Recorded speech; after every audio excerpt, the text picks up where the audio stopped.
Hi there. This is the NFL DFS build for Sunday's slate.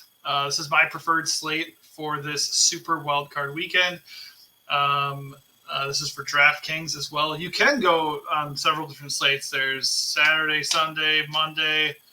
There's showdowns, and then there's a slate that combines 2 days and all of them. It's crazy. This is my favorite one, though, because it gives us a nice 3-gamer, and then you don't have to wait multiple days to see how your plays map out. I'm not a fan of waiting at all in any capacity, and certainly not to collect my money if I won.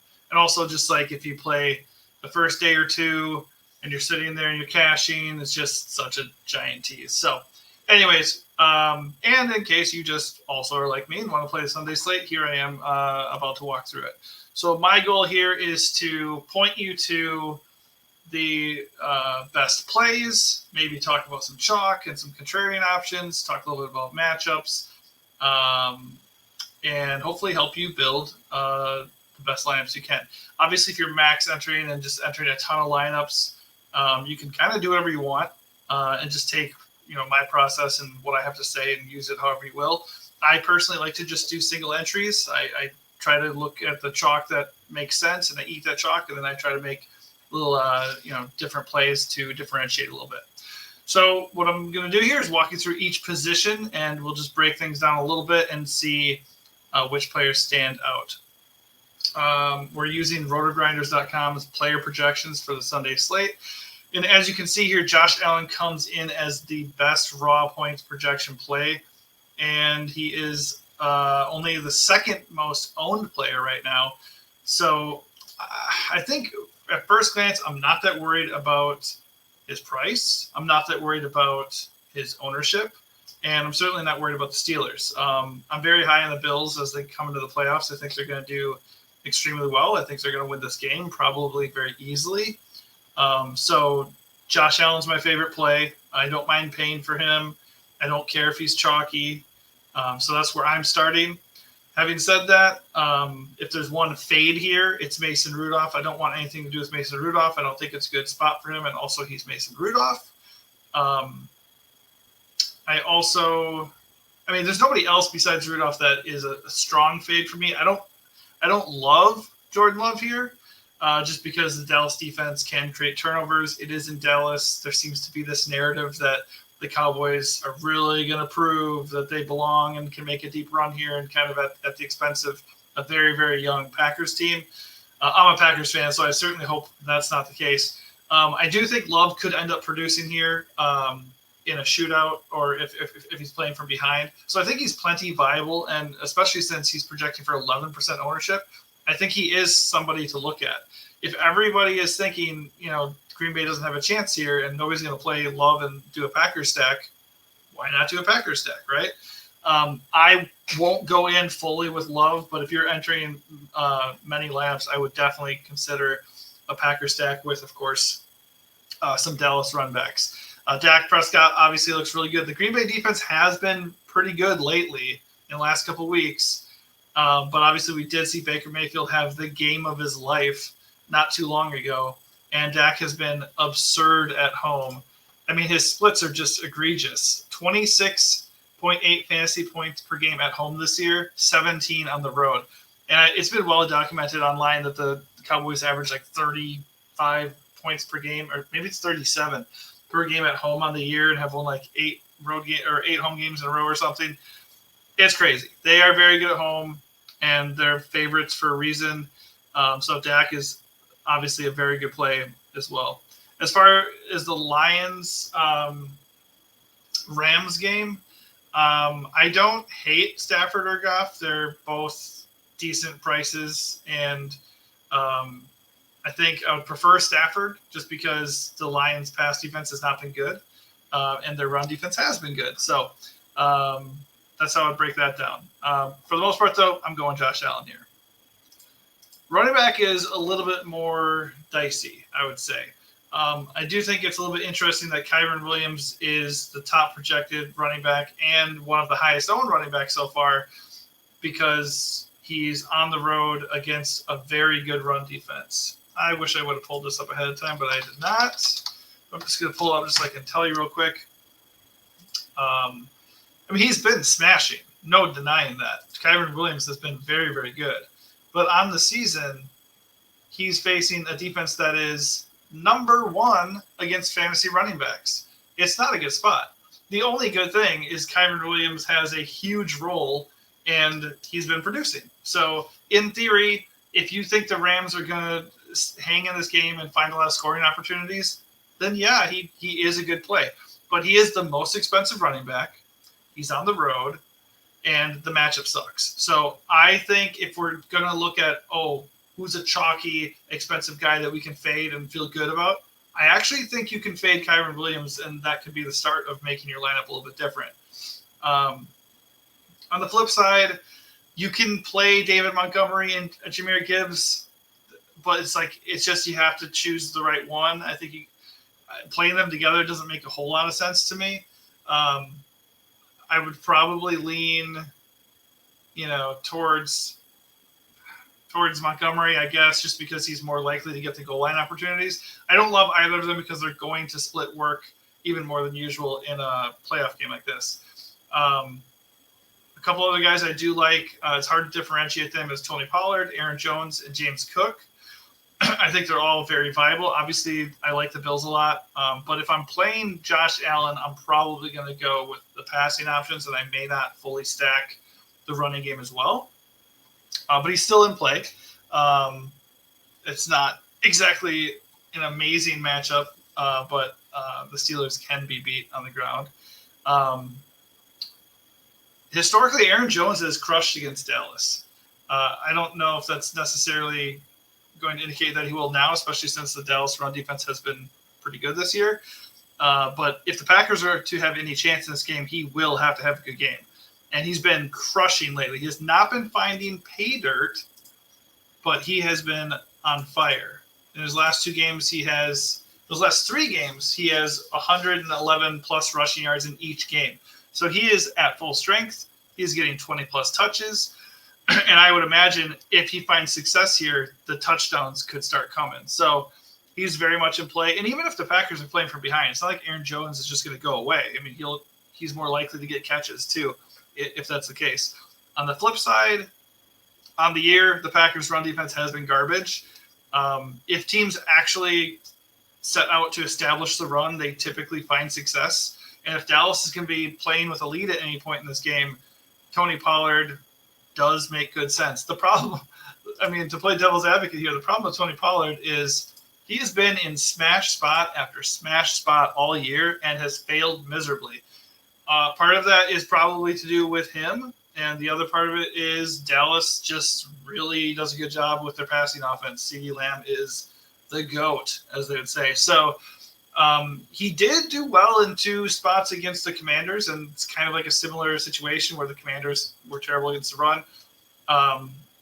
But if you want to go against that logic, 2 things that can help you out are, number 1, Pollard is looking at 43% ownership, which is disgusting. And number 2, Packers defense has been pretty good last couple weeks. So if they're going to really buy into the underdog narrative, maybe the Packers come out and jump to a lead. Pollard doesn't get all those touches and he doesn't score a touchdown, and all of a sudden he's just, as bad as he's been in so many other instances. So, in his last 4 games, he has under 8 fantasy points 3 times. He has a low floor. He shouldn't, but he does. Looking at the other options, I'm not seeing anything that really stands out. I don't have much faith in the Steelers running game against the Bills. So, Najee Harris can fall into the end zone. The Steelers can totally, surprise us and somehow manage to upset Buffalo. I don't think that's going to happen. If I was going to play a Steelers running back, I'd probably just play Jaylen Warren because he's going to be way less owned and he's more explosive. That probably does it for the running backs. There's no screaming value. If you think the Cowboys are going to be up to a huge lead, Rico Dowdle, maybe he'll get some extra work or something like that, but nothing else really stands out for the running backs. For wide receivers, up top, CD, I can't argue that. He will have Jair Alexander draping him all game, but do we even know what that means anymore? He used to be a shutdown corner, supposedly, but he has not really been that guy over the last 2 years. And also, I don't know if anybody can stop CeeDee Lamb at all. So, I mean, look at this dude's his game logs. He's just disgusting. 35, 44, 28. Those are his fantasy points over the last 3 weeks. And even in his so-called bad games, he had 18, 19, 35 again, 17, 16, 42. I mean, it's gross. I had him in my Dynasty League, and he helped me win a championship, so I know firsthand he's been absolutely awesome. And he's not even expensive enough at 9K. He could be more expensive, even on a 3-game slate. So perfectly playable. He might be the only high-end chalk that I feel actually really good about eating. Whether Dallas crushes or whether they somehow are playing from behind, I think CeeDee's going to eat here. Amon-Ra St. Brown, the Sun God, is the second most expensive and second most expensive, has the second best projection, and has the second most ownership among all wide receivers. I don't have a problem with him. He obviously looks fine. I would probably I would go CeeDee, and then I would start going down into the more mid-range. But, I mean, the price is really nice. There's nothing wrong with that. The matchup isn't necessarily as alluring as it is for a couple other guys. And I'll get to that. It's probably the next guy after CeeDee that I'd actually be really excited about. Maybe even Puka Nacua too. Kind of interchangeable. It's kind of like the Lions running game. Which one is going to hit? Maybe both. I would just lean towards Kupp because right now he is a little bit more expensive, which may be causing Puka to be more owned. But despite that, Kupp has a better projection, and he's got 10% less ownership coming his way. So if I'm picking between those two, I mean, yeah, I'm going to take Kupp. And, of course, he's facing Lions who have not been good against the pass at all. So whether the Rams come in and dominate or whether they're playing from behind, love Kupp. Like the Rams passing game in general. One guy that has not been good at all, but is actually kind of intriguing, is going to be Stephon Diggs. He finally got it going last week with 15 fantasy points, but before that, he had, 4 games in a row without even 9 fantasy points. Disgusting. It's kind of just because Buffalo is just taking what the defense gives them, and they're just, making it happen without force feeding their top guy. Diggs can still ball. In like the most important game of the year for the Bills, I tend to think he's going to show up a little bit here. I don't think he's a complete necessity just based off of how he's been performing, but I think he could fly a little bit under the radar. Currently 17% ownership. That's a little intriguing for tournaments. Let's see. Looking on, there looks to be some good value here. There is Demarcus Robinson at 3.6. That could be an interesting stack with Stafford where you pick either Kupp or Nacua, and then you also slide in Robinson. Robinson obviously is still a risky play, but he's been a bit of a touchdown machine for the Rams. He scored 4 touchdowns in his last 6 games. And, he's had a nice little role as that third option. So he is very viable at 3.6. Nice salary saver there. Speaking of salary saving, also like Jameson Williams a lot. He's been a lot more involved for the Lions lately. He is a little nicked up, so keep that in mind. But with the Rams focusing their efforts on stopping the Sun God, I mean, Jameson Williams could be freed up a bit there. So that's a nice salary saver for sure. In the mid-range, guys like George Pickens and Jaden Reed, maybe even Deontay Johnson, they all look interesting. The Packers situation is probably the most murky. I have no doubts that somebody in Green Bay is going to step up and have a huge game, but we still don't know if Christian Watson's going to play, and whether or not he does. You have Romeo Doubs, you have Jaden Reed, you have Bo Melton. Okay, he's even been viable. Dontavian Wicks, and then you have both of their tight ends are healthy. We'll get to that in a second, but I mean, honestly, the Packers have so many solid guys that could step up in this game, and it's just going to come down to picking the right one. If Christian Watson plays at 4.5K, he can take the top off the defense. He can score in the red zone. He's interesting. One more guy I will note is Khalil Shakir for the Bills. Obviously, Diggs is the guy for the Bills at wide receiver, but he's another guy who can take the top off the defense and make big plays. And Gabe Davis is a little bit banged up, so maybe he sees a little bit more time. And wide receiver is just, I mean, especially for the playoffs, it's so weird to see it so loaded. It's not even just top heavy. There's really good options up top for the first 5 guys. The mid-range is good, and then there's really good value. So hopefully I've shed a little bit of light on how you can have that play out for yourself. But tough decisions to be made if you're doing a single entry, I think. Going to tight end, this is not nearly as welcoming as the Saturday slate, because the Saturday slate has Travis Kelce and David Njoku. I wouldn't say this is a bad slate, though. All these guys are plenty fine. They would kind of match up with Dalton Schultz, who would be the third best guy on Saturday. Jake Ferguson, Dalton Kincaid, Tucker Kraft, I think they're all just fine. As far as matchups go, I mean, none of them have an amazing matchup that stand out. There's also, do we know what the status of Sam Laporta is? Let me double check that real quick as we wait here. But yeah, none of their matchups look amazing. I think Jake Ferguson might have the best matchup out of these tight ends, but it's not like it's, the most amazing matchup. And for this very reason, the ownership is completely split. None of these guys project amazingly, and the ownership is split. So it does look like they're optimistic about Sam Laporta playing in this game. He does not currently have a live projection on here because he's injured and, his status is uncertain. But if I look at what his price is, he is the most expensive tight end. I would probably not go to Sam Laporta, even though the matchup is good. Because, he's coming off a knee injury that he could be limited. He could be ineffective. He could get hurt again. But at 6K, he could be very, very contrarian, especially if the Rams find a way to slow down the sun god. Maybe Laporta will get a little bit more involved than we expect.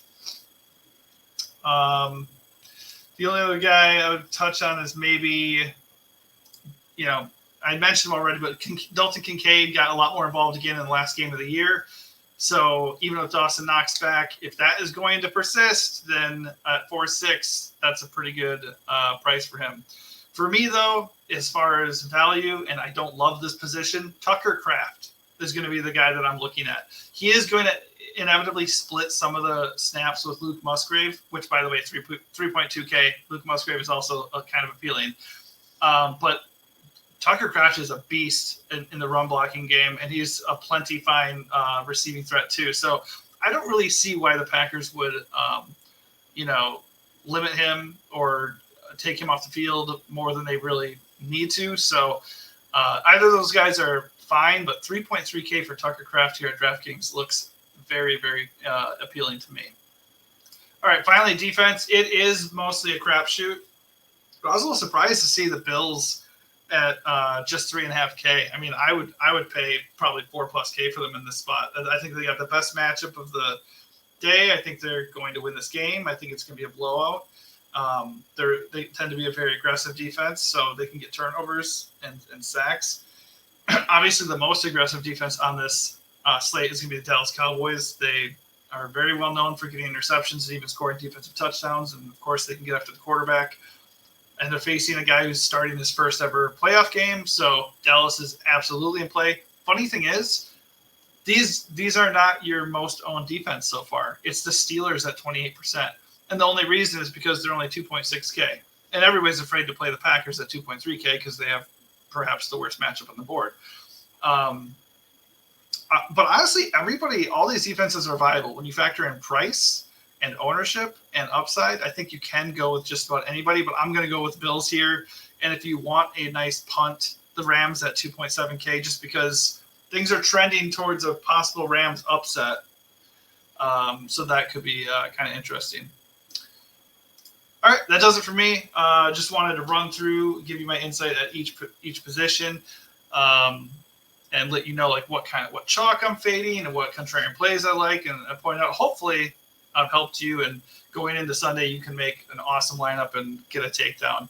If I have helped you in any way, please like this and subscribe to our channel. Myself and Taylor Smith will be making videos throughout the NFL playoffs, throughout the NBA season, and perhaps even jump into some MLB once that season rolls around. Thanks and good luck.